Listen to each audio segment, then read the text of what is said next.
So you've got to educate your bank. You've got to build a relationship. You've got to put the effort into it. It's not a one-way street. It's a relationship. Relationships are a two-way street. I'm amazed at people who say, oh, we've never met our business banker. Well, have you tried?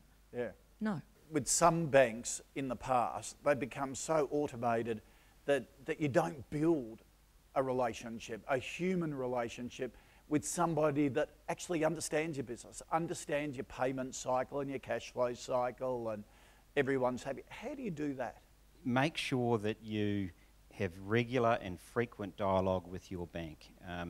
And I think the biggest thing that you can do or not do is that if you've got some bad news, make sure that you share that with your bank.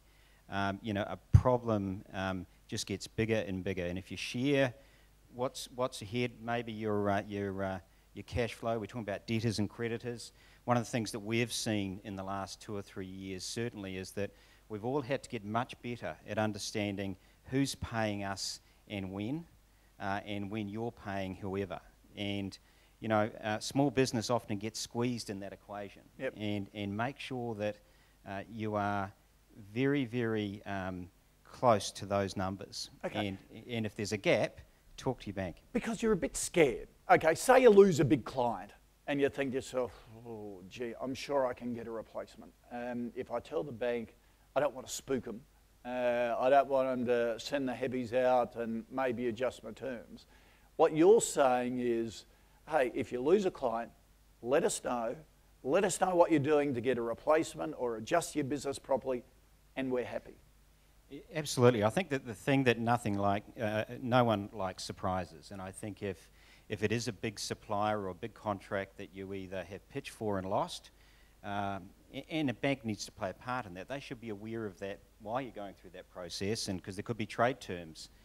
If you're an importer or an exporter, there could be trade finance requirements or other products, debtor finance, that may be appropriate to allow you to pitch for that contract or maintain that contract. But please, I really emphasise you are best to actually go and say, hey, the big contract we had with XYZ, it doesn't look like it's going to be renewed, and we can work with you. Okay. Not so you're not going to come in and sort of close you down or stuff like that. It's quite an interesting point that only 3 weeks ago I had a small contractor in rural Victoria who had exactly that, had borrowed $200,000 on a structural steel contract, and the builder had said totally nothing to do with the contract, but you know what, we've decided we're not going to pay you till you finish the whole job at all. And the guy had a mild heart attack. They were stressed. The money was due around about now in October, actually, to be repaid in full to the bank, and they hadn't told the bank. They'd been sitting on this, afraid that if they told the bank would come in and almost instantaneously take the house, sell it, and put them into, you know, they'd be totally broke. So the first thing I said was, tell your bank and call me back when you've told your bank. And I called back an hour later, said we told the bank and they were fine. They understood the situation. They're going to hang back and see what happens. And then I wreaked merciless vengeance and got their money. As you in the introduction, we just won Suncorp Business of the Year, and strangely, we're not a Suncorp client just at the moment, so we're very grateful to Suncorp for that.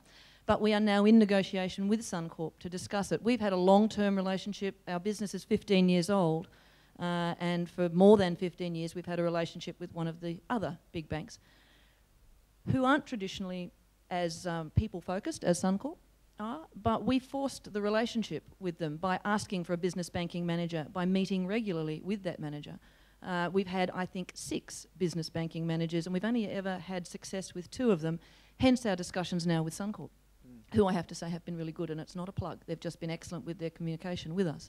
So while in the past the relationships have not been easy, they have been able to be made. And I agree with everybody here. We've always talked. Every financial year we talk to the banks about what we think the next financial year will be like for us. When we've had need, without going into too much detail, some years ago we had an enormous debt placed upon us by a creditor who went missing in the jungles of Vietnam. Long story. As a result, obviously, we were seriously embarrassed by the whole situation, and it put a huge dent in our cash flow projections. So we had to talk to both our accountants and the bank, and we saw them as partners, and they worked with us as well as our staff. That was another issue. Our staff work with us knowing everything that goes on with the company.